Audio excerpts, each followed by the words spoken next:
के निर्माण के लिए भी पूरी प्रतिबद्धता के साथ कार्य करती है। और इसीलिए हम सब आपके पास आए हैं। अब मोदी जी ने अमृत काल में भारत को एक नया संकल्पना दी है और वह है विकसित भारत की। बहनों और भाइयों, विकसित भारत बनेगा तब जब उत्तर प्रदेश विकसित होगा, और उत्तर प्रदेश तब विकसित होगा जब आगरा और फतेहपुर सीकरी भी विकसित होगा। और आगरा और फतेहपुर सीकरी तब विकसित होगा जब यहां पर कमल चुनाव चिन्ह से प्रत्याशी विजयी बनकर के देश की संसद में जाएंगे। राजकुमार चाहर को भारतीय जनता पार्टी ने अपना प्रत्याशी बनाया है।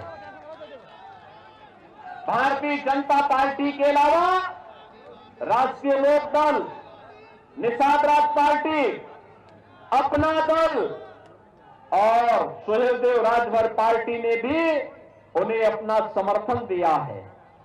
आज मैं आपके पास आया हूं आपका आह्वान करने के लिए कि बहनों और भाइयों, राजकुमार चाहर अन्नदाता किसानों की समस्या को लेकर के पूरे देश के अंदर अन्नदाता किसानों के लिए कार्य कर रहे हैं।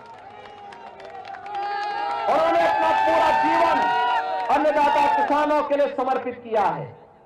मैं देखता हूं महाराष्ट्र के अंदर है, कर्नाटक के अंदर है, मध्य प्रदेश, छत्तीसगढ़, राजस्थान, बिहार, वेस्ट बंगाल, उड़ीसा, असम, तेलंगाना, इन सभी राज्यों में जाकर के अन्नदाता किसानों की समस्या को लेकर के देश के अंदर राष्ट्रीय नेतृत्व के सामने रखना और फिर उन समस्याओं का समाधान का रास्ता निकलना, जहां से प्रधानमंत्री कृषि सिंचाई योजना भी निकलती है और जहां से प्रधानमंत्री किसान सम्मान निधि की सौगात भी हमारे अन्नदाता किसानों को प्राप्त हुई है।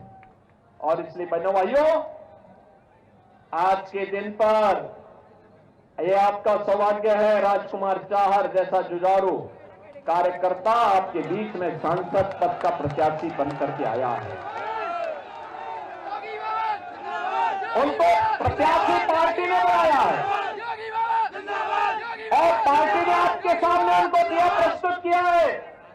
यह यहाँ के विधायकों की, यहाँ के पदाधिकारियों की, यहाँ के प्रबुद्धजनों की और यहाँ की जनता जनार्दन की से मैं अपील करूंगा कि हमारे जनप्रतिनिधियों की जिम्मेदारियों के साथ वे अपना आशीर्वाद दें।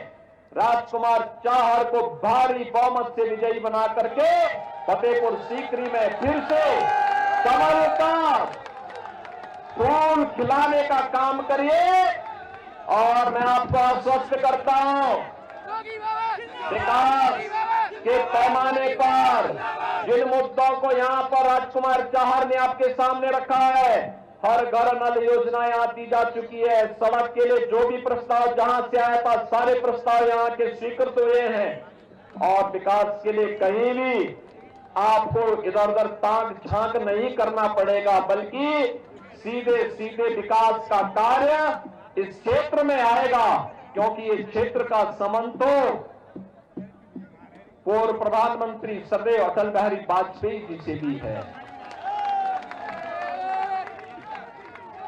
बटेश्वर में मुझे कई बार आने का अवसर प्राप्त हुआ। आपने देखा होगा आज वहां सदैव अटल जी की स्मृतियों को जीवंत बनाए रखने के लिए कितना अच्छा कार्य हुआ। और यह कार्य, सुंदरीकरण का कार्य ही भारतीय जनता पार्टी के अभियान का हिस्सा है। और इसी अभियान के लिए आप सभी से चुनाव प्रचार अभियान का शुभारंभ हो रहा है। घर घर जाकर के राजकुमार चाहर बनकर के मोदी जी के लिए तीसरा कार्यकाल मांगिए, क्योंकि मोदी जी के तीसरे कार्यकाल के पहले 3 वर्ष में ही भारत दुनिया की तीसरी बड़ी अर्थव्यवस्था बने। इसके लिए आपका आशीर्वाद आवश्यक है। मोदी जी को हम 80 मनकों का हार उत्तर प्रदेश से भेजेंगे, उसमें फतेहपुर सीकरी का योगदान भी होना चाहिए। और इसी के लिए आपसे अपील करने के लिए मैं आपके बीच आया हूं। आप सहमत हैं? सभी लोग सहमत हैं? सभी लोग सहमत हैं? दोनों हाथ ला करके मेरे साथ बोलेंगे, दोनों हाथ, जहां तक मेरी आवाज जा रही है। भारत माता की